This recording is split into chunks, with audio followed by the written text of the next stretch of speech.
7.1 Classifying Quadrilaterals. Tell whether the statement is true or false. A square is a regular parallelogram. Irregular means equiangular, equilateral.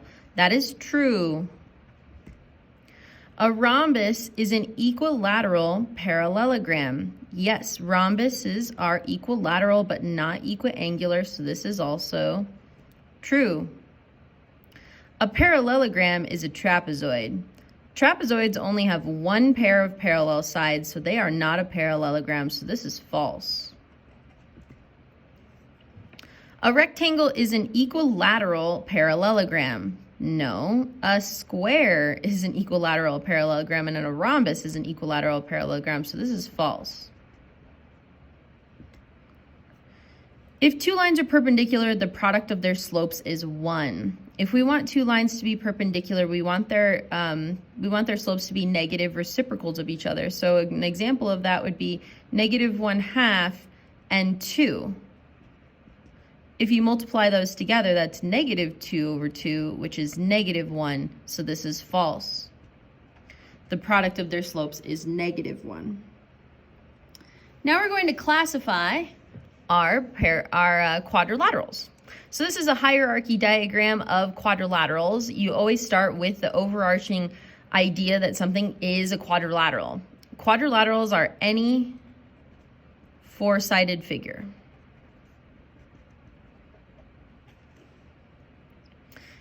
Excuse me.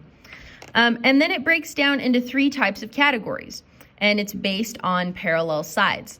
So the first one is one parallel side. So a trapezoid, there's 2 different kinds. So you can have, one isosceles trapezoid, though it's the one we always know, and it's got one pair of parallel sides.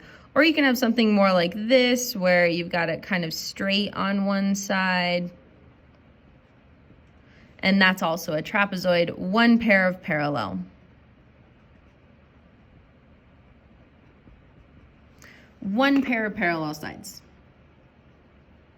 Then the second category is 2 pairs of parallel sides. That's the parallelogram. I'm going to draw kind of a nice picture of him because they have a lot of features. So their opposite sides are congruent. Their opposite angles are congruent. Their opposite sides are parallel. And the diagonals bisect each other.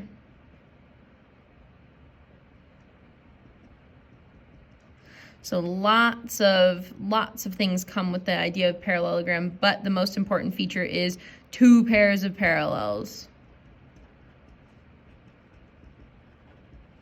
So trapezoids are 1 pair, parallelogram are 2 pairs, and then because it's only a 4-sided figure, the last option is no pairs, no parallel sides.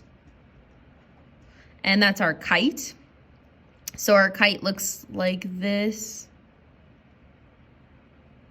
What's true about the kite is that it does have 2 sets of congruent side lengths, but they are not parallel. Another feature of kites that is important to note is that their diagonals connect at a 90-degree angle. I know that's kind of hard to see, but that I'm showing a 90-degree angle at their intersection of their diagonals.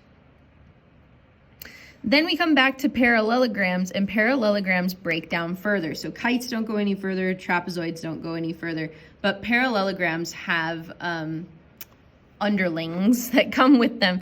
So the first one is either being equilateral or not equilateral. So a rhombus is an equilateral parallelogram. So if you want to try and draw your best equilateral parallelogram.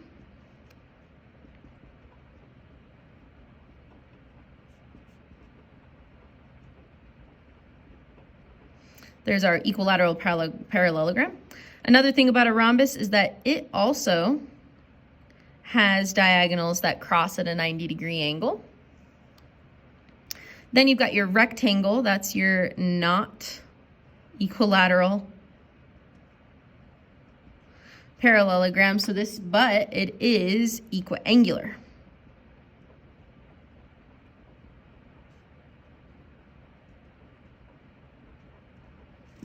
It is equiangular. its diagonals do not cross at a 90-degree angle. Then finally, the kind of the most special of all is your square. So your square is equilateral and equiangular. It is also a 90-degree angle at their diagonals. So this is a regular parallelogram. It has both of the features from up above. It's equilateral and it's equiangular. So let's apply that to some examples. Square JKM is divided by its diagonals. If MN is 10, find JK. I'd like to find this length JK. Well, we can go around. We know all the diagonals are the same length if this is a square. I also know that these side lengths are all the same if it's a square. So this is 10, and this is 10, and this is 10. But another feature of this that is not labeled is, again, that these diagonals meet at a 90-degree angle. So I can bring this triangle out to the side alone. And this is my C, or my hypotenuse, across from it. So what tool in the toolbox helps us get third side lengths of triangles? Pythagorean theorem. These are the two legs, and I'm looking for a hypotenuse. So 10 squared plus 10 squared equals C squared. 100 plus 100 equals C squared. 200 equals C squared. Square root cancels those, so we have C equals the square root of 200, which we can split and reduce. So thinking about what's the largest perfect square that lives inside of 200, or you can just start splitting it into factors of 200. So you could do 20 and 10, that's 4 and 5, 2 and 2, 5 and 2. So then the square root of 200 splits into 3 2s and 2 5s. So then I have a pair of 2 and a pair of 5. So 5 times 2, the 10 comes out front, 10 root 2. So the third side is 10 root 2. You could convert that to a decimal in your calculator if you just type in the square root of 200, but 10 root 2 is more polite. A kite has lengths of 2 and 8. Sketch what the kite might look like and label all 4 side lengths. This is pretty simple. If we have a kite, we know that 2 of the side lengths are going to be the same length, so let's make those the shorter ones. And then 2 of the other side lengths will be the same. Those are going to be 8, but also note that the diagonals have a 90-degree angle. The figure below is a kite with SR equal to SP. So SR is equal to SP, so I know that to be true. Given that PR equals 9, P to R equals 9 units, then an SR equals 6, find SL. So we're looking for this length right here, this short length. The other thing that I didn't label, PR equals 9. So that means that the whole thing is 9 and these two lengths are congruent. So that's going to be 4.5.